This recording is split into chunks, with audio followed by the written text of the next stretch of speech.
Guys, today I'm gonna cook spinach. Shrimp with spinach. Okay, so these are all the ingredients. We have butter, garlic, spring onions, and then the shrimp. I already deveined, clean and deveined. Oh, there's no more bitok over there. And then I marinated with soy sauce and black pepper. And then the spinach, and then the soy sauce, black pepper, and then oyster sauce. Very simple dish only, guys, and it's very quick. Okay, so I add a tablespoon of butter and oil. Okay, add the garlic,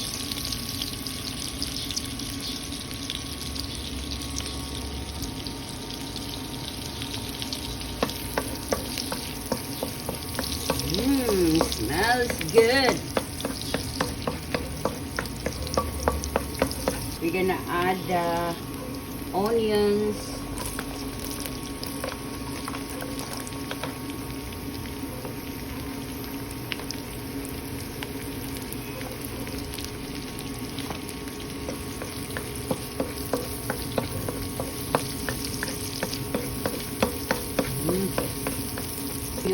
the white of the spring onions, because the aroma is there. It smells good.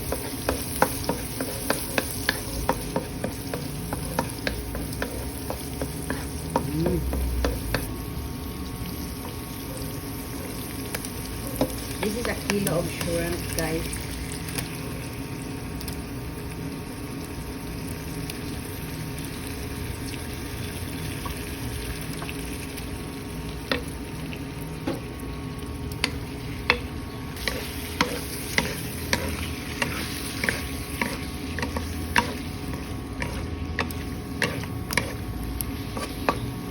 Okay, and then we're gonna add a little soy sauce.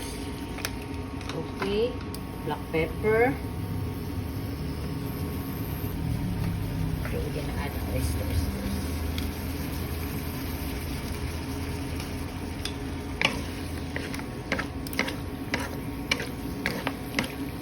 Okay, guys, so we're gonna simmer maybe until the shrimp will become a little pink. Not pink, dye orange. Okay, so kung ma-orange na siya, okay, ato na nailunod ang how do you call that, spinach. Okay, it's already cooked, so we're gonna add the spinach. Okay,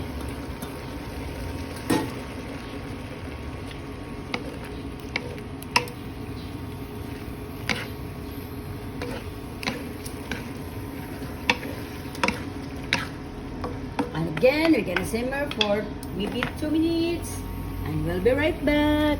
Our sauteed shrimp with spinach is done. Okay, so look at that one. It's already cooked, guys. So I'm gonna off the heat now, and then I'm gonna garnish this one.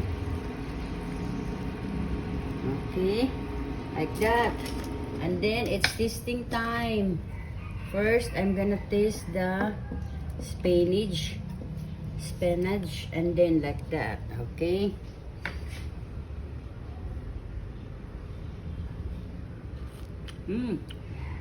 It's yummy.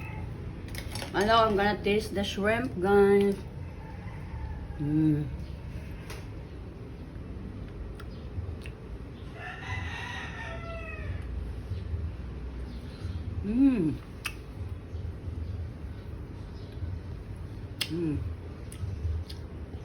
The shrimp is perfect.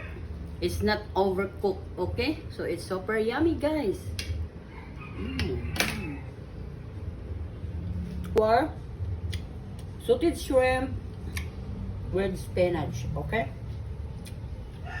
it's super yummy and it's very quick to cook. Okay, so if you need more recipes, please hit like, follow, share, subscribe to my YouTube channel, D.Bro Ja, to my Instagram, D_bro_ja, and to my TikTok at The Cooking Show, and to my Facebook page, The Cooking Show, and to my personal blog, Day of Valentine. To all my supporters and non-supporters, thank you for watching.